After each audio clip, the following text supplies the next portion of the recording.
தமிழக சட்டசபையில் 2026-27 நிதியாண்டுக்கான திருத்தப்பட்ட பொது பட்ஜெட்டை தமிழக நிதியமைச்சர் மரிய வில்சன் இன்று தாக்கல் செய்தார்.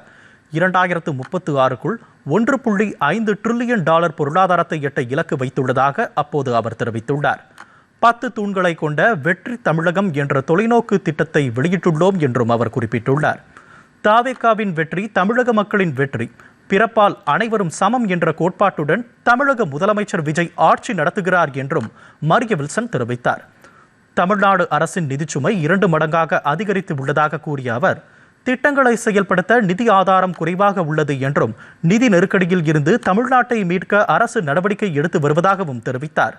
தாய்மாமன் தங்க மோதிரம் திட்டம் செப்டம்பர் 15ஆம் தேதி தொடங்கப்பட உள்ளதாக கூறிய நிதியமைச்சர், இதற்காக 560 கோடி ரூபாய் நிதி ஒதுக்கீடு செய்யப்பட்டுள்ளது என்றார்.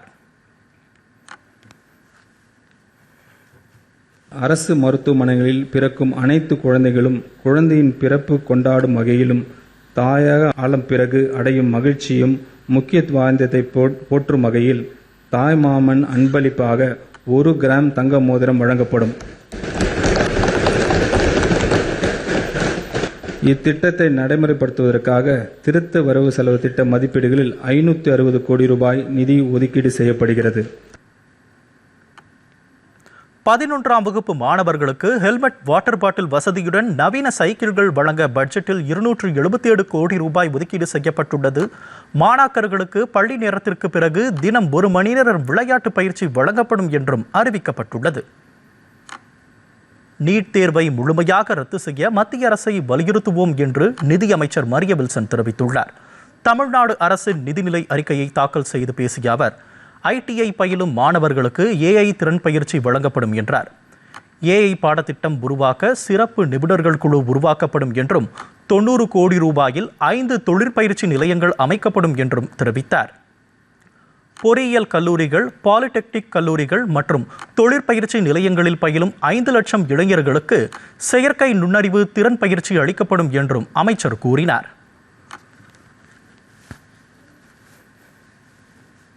ஐந்து புதிய தொழில் பயிற்சி நிலையங்கள் 90 கோடி ரூபாய் மொத்த மதிப்பீட்டில் தமிழ்நாட்டில் அமைக்கப்படும். இதற்காக திருத்த வரவு செலவு திட்ட மதிப்பீடுகளில் 7.5 கோடி ரூபாய் ஒதுக்கீடு செய்யப்படுகிறது. 2031ஆம் ஆண்டுக்குள் பொறியியல் கல்லூரிகள், பாலிடெக்னிக் கல்லூரிகள் மற்றும் தொழில் பயிற்சி நிலையங்களில் பயிலும் 5 லட்சம் இளைஞர்களுக்கு செயற்கை நுண்ணறிவு திறன் பயிற்சி அளித்து உலக தரத்திலான ஆற்றல் மிக்க மனிதவளத்தை உருவாக்க நமது அரசு இலக்கு வைத்திருக்கிறது. மாநிலத்தில் 25,000 வாகன மெக்கானிக்குகளை உருவாக்க 3 கோடி ரூபாயில் பயிற்சி திட்டம் செயல்படுத்தப்படும் என மரிய வில்சன் கூறியுள்ளார். இவர்களுக்கு பேட்டரி பராமரிப்பு, மின்சார வாகன பராமரிப்பு பயிற்சி வழங்கப்படும் எனவும் அவர் அறிவித்துள்ளார்.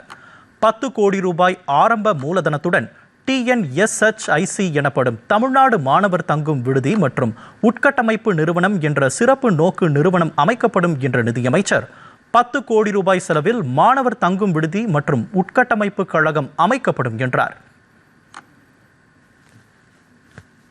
3734 அரசு பள்ளிகளை மேம்படுத்த 2132 கோடி ரூபாய் ஒதுக்கீடு செய்யப்பட்டுள்ளதாக கூறிய அமைச்சர் மரிய வில்சன், 5,32,000 அரசு பள்ளி மாணவர்களுக்கு நவீன சைக்கிள் வழங்கப்படும் என்றும் தெரிவித்தார்.